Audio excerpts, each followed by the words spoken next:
0943-544-1879. Smart Agri Radio question of the day. Smart Agri Radio is an affiliate of Askia Broadcasting Network. PSSC Smart Agri Radio.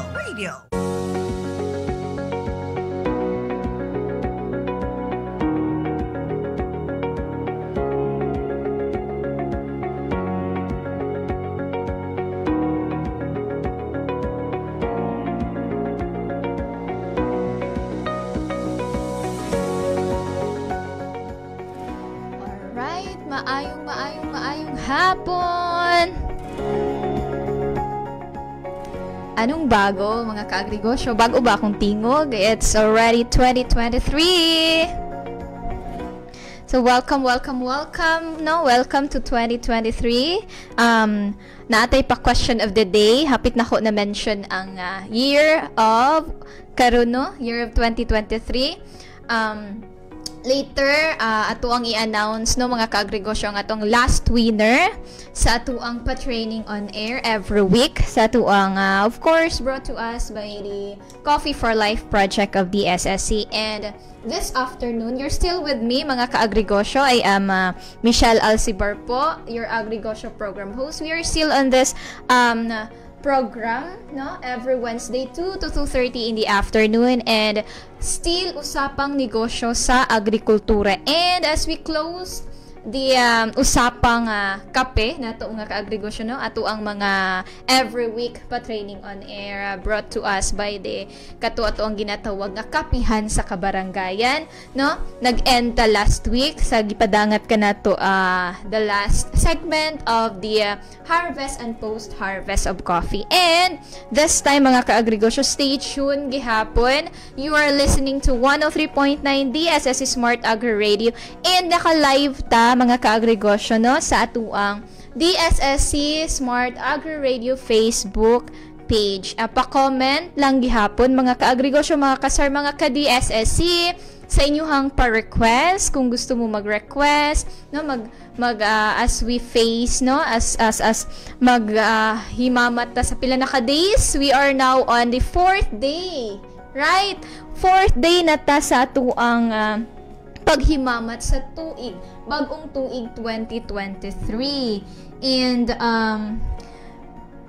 makahappy kay this is our second day, no, back to reality and back to airing diri sa atong radio station. And makamis ang atuang mga kasar, mga ka-agrigosyo, no, nag-close manggud ta sa atuang agrigosyo ang segment. And karon hapon na mga ka-agrigosyo atuang i-review, no, before nato gyud i-formally close ang atuang pa-training on air. And naaunta ang atuang pero sa ka mga kakulian nung busy gyud ang tanan, naunta atuang kaning team, no, project team of this Coffee for Life project of the SSC. But don't worry mga ka-agrigosyo, ang kani atuang Coffee for Life, of course, about kape, atuan ning i-close formally, but naagihapon tay padayon nga pagahisgutan about usapang negosyo.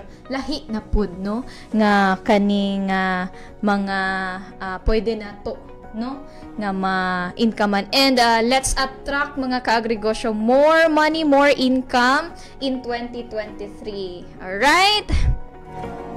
So, please pa-comment inyuhang mga pangutana, no, before na to i-end ang atuang usapang kape, no. Kape-kape dyan mga ka-agrigosyo kung sa inyuhang mga ginabuhat while listening to our 103.9 DSS Smart Agri Radio.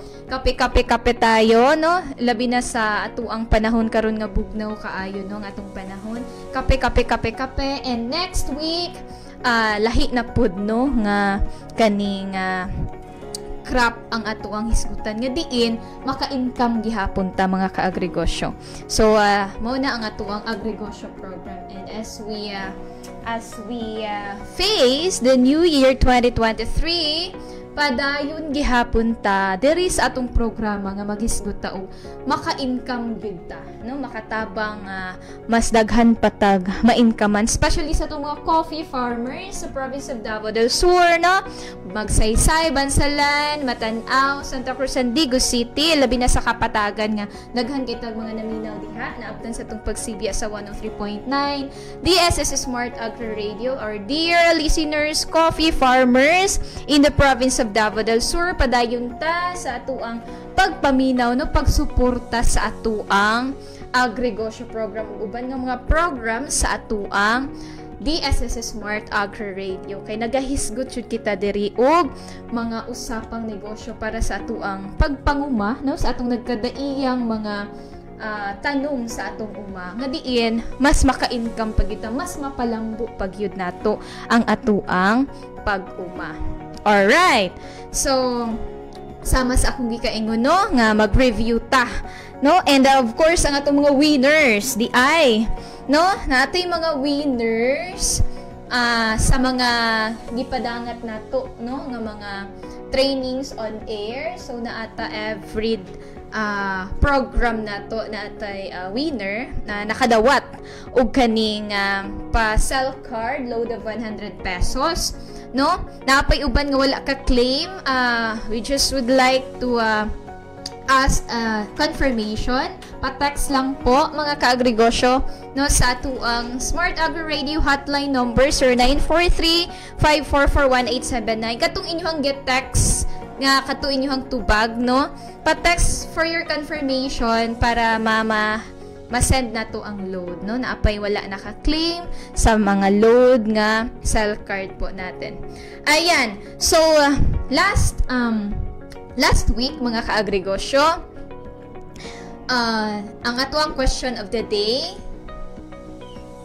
no, that was all about the post-harvest of coffee, no, nga gipadangat ka nato sa Field Cafe Project, no. There was Ma'am Mimi sa Prioridad Sabado ug naatay pa question of the day last week kung about sa temperature nga needed nato mga kaagrigosyo sa ato ang storage area after na ma-harvest ang kape. So kaya ginatawag siya nga post-harvest. Alright, so this time, ayan, so unsa man atong istoryahan mga kaagrigosyo, no? While waiting for the winner atong, no, ang atong ipaabot ang cellphone for that makita nato ang winner. So this time ihatag na ko mga kaagrigosyo ang atong exclusive only sa Smart Agri Radio question of the day, kasi iba po na nga to ang agrigosyo, no, question of the day exclusive sa atong program mga kaagrigosyo. So again, our question of the day, SAR question of the day, as we face, no, the New Year 2023, makahappy ika-4th day, no, ika-upat na nga adlaw sa bagong tuig 2023. So ang atong question of the day, ang sa Chinese zodiac, ang year 2022, yes, is year of tiger, no. Ang ano naman ang year 2023? Again, sa Chinese zodiac, ang taong 2022 ay year of the tiger. Ano naman ang year 2023? A, year of a rabbit. B, year of a dog. C, year of a cat. D, year of a horse. Ayan, i-text ang inyong mga tubag, no?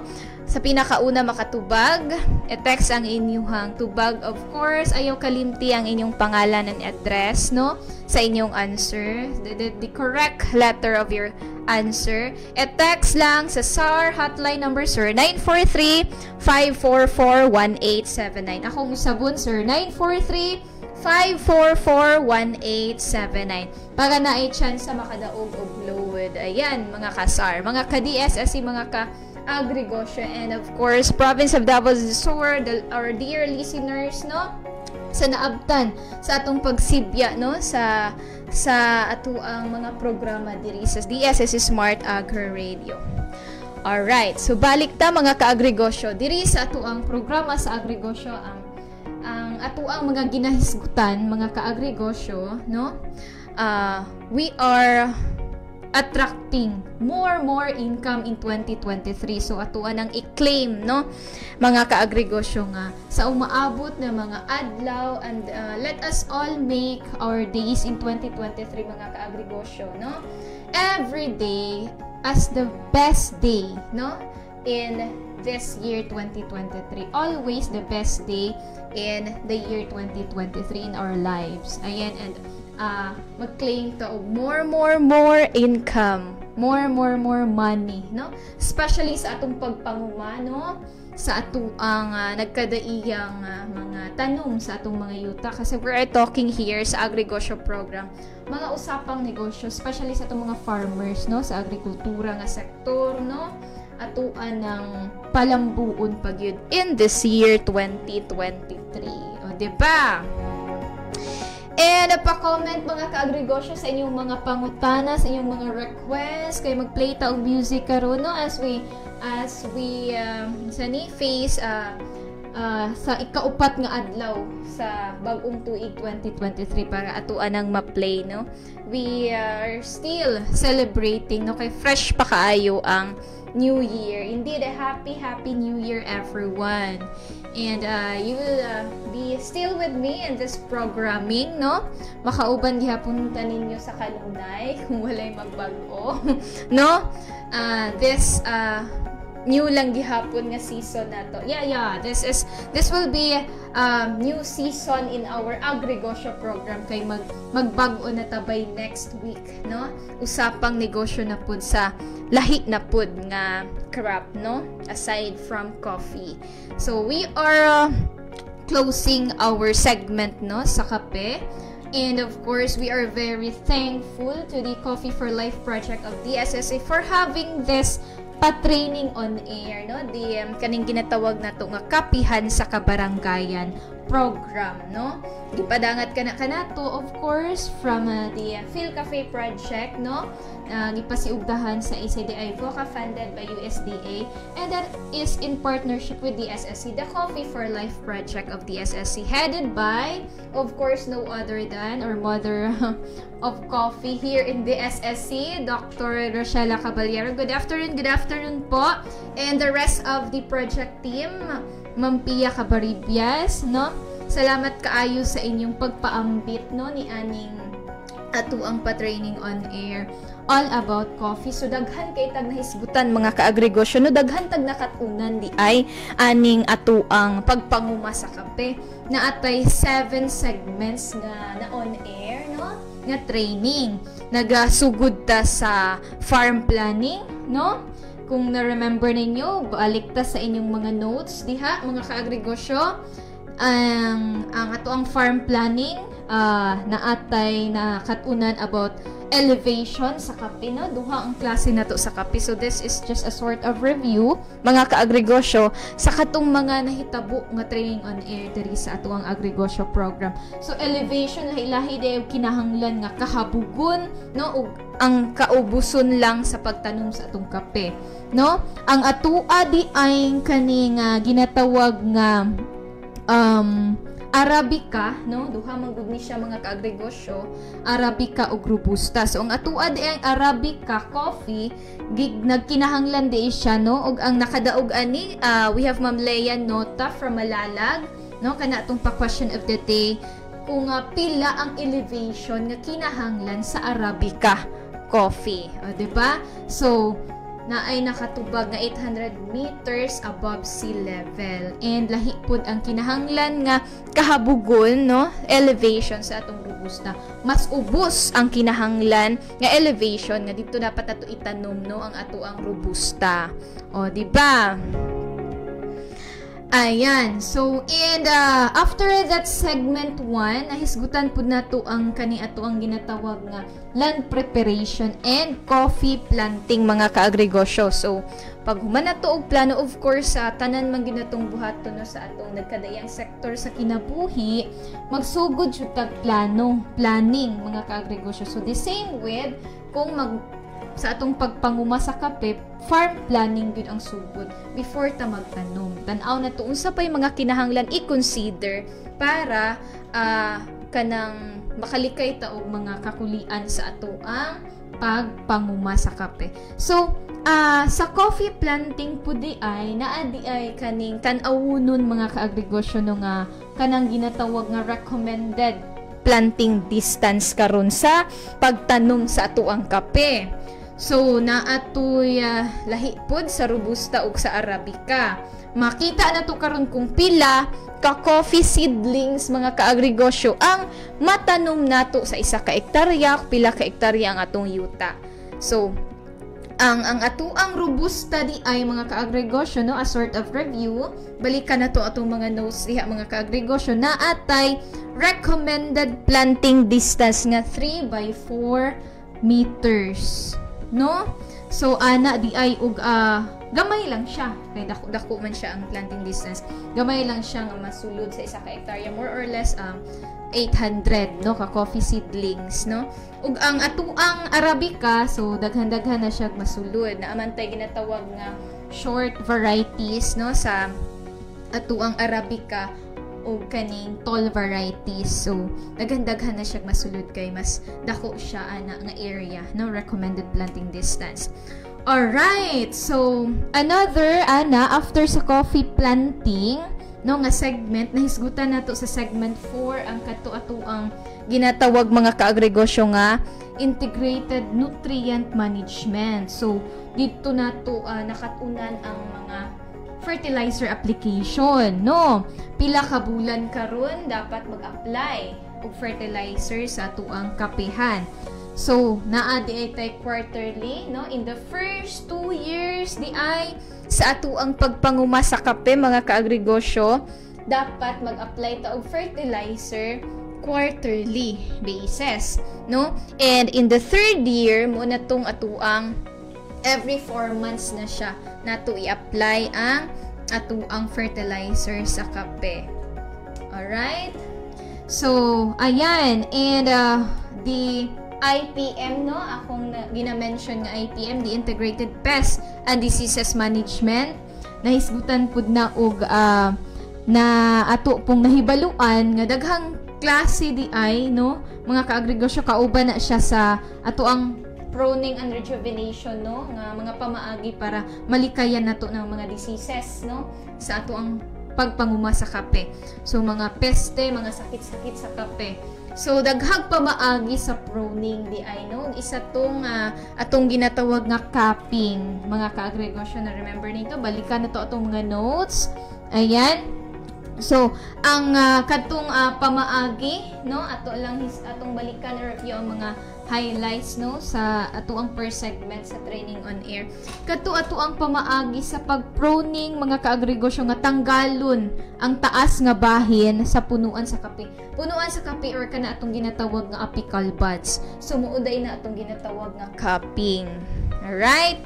And the last segment, that was last week nato nahisgutan mga kaagrigosyo ang kaning harvest and post-harvest of coffee. So ang grado di ay no after harvesting naa na nga to ang mga beans, ang grado di ay nga kinahanglan no para matawag nga kalidad ang ato ang coffee, dapat 80 pataas ang grado sa atong kape. So evaluate na no sa ato ang mga Q grader mga kaagrigosyo. So ayan, in a post-harvest of coffee, mao to ang atong pangutana last week, no? Kung ang temperature nga dapat pila bagyod mga kaagrigosyo didto sa atong storage area. And ang tamang tubag, no? Unfortunately walay tamang tubag sa ato ang question of the day last week. Dapat na atay kinahanglan nga temperatura sa atong storage area nga dili mo taas mga kaagrigosyo sa 25 degrees Celsius. Again, dili mo taas sa 25 degrees Celsius. So take note, dili na to nakalimtan mga kaagrigosyo no, from farm planning, from farm planning, land preparation sa atuang pagpanguma sa kape before ta mag coffee planting, no? And then nakatanom na ta katong mga fertilizer application, no? Mga kinahanglan nga nutrients sa atong kape. And after that, ang kaning paglikay nato sa mga sakit-sakit, mga peste nga pwedeng mo kalap, no, sa atong kapihan. Ang kani atong gitawag nga IPM, and apil dira ang mga pruning, no, mga pamaagi, no, and rejuvenation sa atong kape, and maka-harvest na kita, and diha naa natay income. So makita nato nga naagyoy income, naagyoy kaning ginatawag nga promising future mga kaagrigosyo sa ato ang pagpanguma sa kape, naagyoy future sa kape, naagyoy kwarta sa kape mga kaagrigosyo. And kana, no, sa post-harvest kinahanglan pud kay i-consider kay after harvest na unta tay kwarta, pero kung dili na to ma-manage og tarong mga kaagrigosyo, mga lata, no, dili matarong ang ato ang harvest sa kape, so medyo magka-problema ta sa atong pagpanguma. So ayan mga kaagrigosyo, that was just a sort of review sa ato ang mga na padangat nga trainings on air diri sa atong agrigosyo program. And as I am saying nga we will close the kani ato ang usapang kape, no, kay mag new season ta, mag new programming ta, I mean mag new crop ta sa atong agrigosyo program. Still we will talk, we will discuss paano ta maka-income, usapang negosyo gihapon ta mga ka-agrigosyo, no, by next week, no, starting the year, no, of 2023. We will still talk about kaning mga usapang negosyo. So stay tuned, and ayaw iliso inyong mga radyo, mga coffee farmers in the province of Davao del Sur, para makapaminaw gihapon tano ug unsa pa mga pamaagi, kung unsa pa inyuhang mga tanom diha sa ato ang mga yuta mga kaagrigosyo, dili lang kape, no, para atua ka ng mahisgutan dinhi sa atong programa.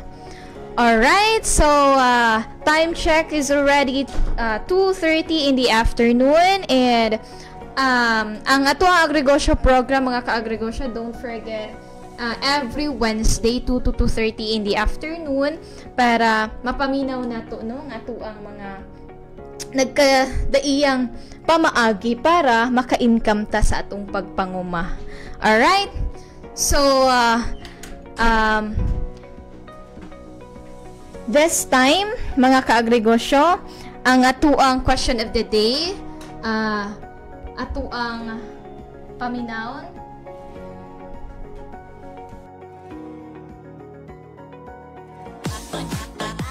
Narito na ang SAR Question of the Day. SAR Question of the Day. Sa Chinese zodiac, kung ang taong 2022 ay Year of the Tiger, ano naman ang taong 2023? A. Year of the Rabbit. B. Year of the Dog. C. Year of the Cat. D. Year of the Horse. Again, sa Chinese zodiac, kung ang taong 2022 ay Year of the Tiger, ano naman ang taong 2023? A. Year of the Rabbit. B. Year of the Dog. C. Year of the Cat. D. Year of the Horse. I-text lang ang letra ng tamang sagot kasama ang inyong pangalan at address at ipadala sa 0943-544-1879. Again, 0943-544-1879. Smart Agri Radio Question of the Day.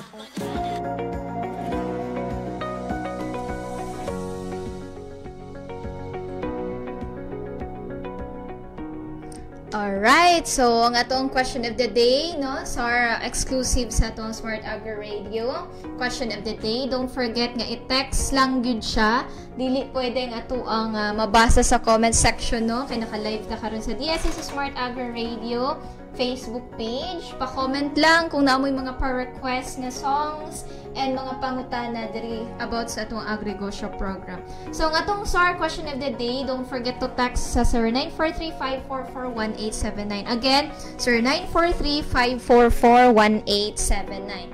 So, ang atuang exclusive also sa agriculture program, no, unfortunately sa atuang pangutana last week, no, ngayon ang supposedly this afternoon, so walay nakatubag sa atuang katuatuang pangutana about temperature sa storage area sa atuang post-harvest coffee. So but it's okay mga ka-agriculture, no, kay napatay mga sunod nga episode sa atuang sama sa kung gikaingon nga lahi na pud, no, nga crop ang atuang may skutan aside from coffee. And with that, wala na tay oras, no. Before ko manamilit, magbilin ko og gamay sama sa kung gikaingon ganiha as we face this new year 2023. Let us all make everyone our days in this year as the best day, every day as the best day in 2023. Alright? Para happy lang ang tanan. Indeed, happy New Year everyone, and God bless everyone. This is still Michelle Alcibar, and yung makauban sa next na to nga mga usapang negosyo diri lang sa Agri-Negosyo Program 103.9 FM DSS Smart Agri Radio. Have a great day everyone.